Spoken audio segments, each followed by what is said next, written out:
Giriyorum hayalinle, aklımdan çıkmıyorsun belalım.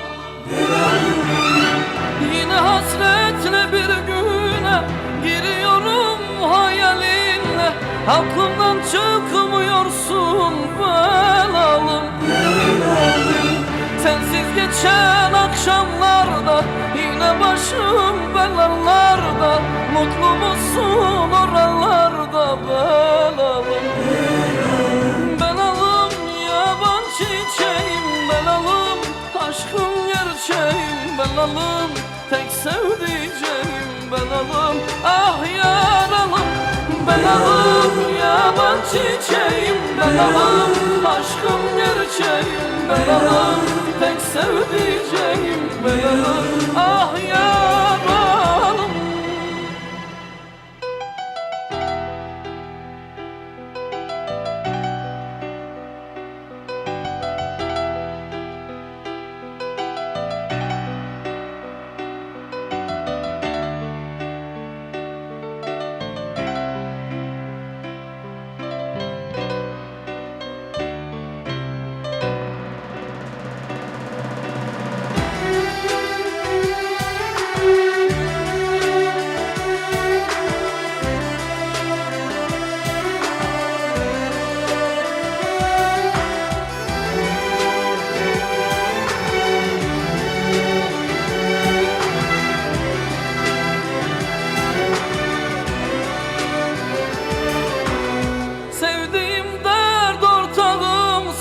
Hazanımsın, baharımsın, sen benim tek varlığımsın belalım.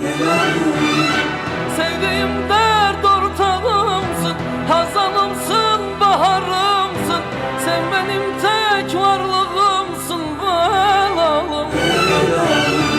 Sensiz geçen akşamlarda yine başım belalarda, mutlu musun oralarda belalım?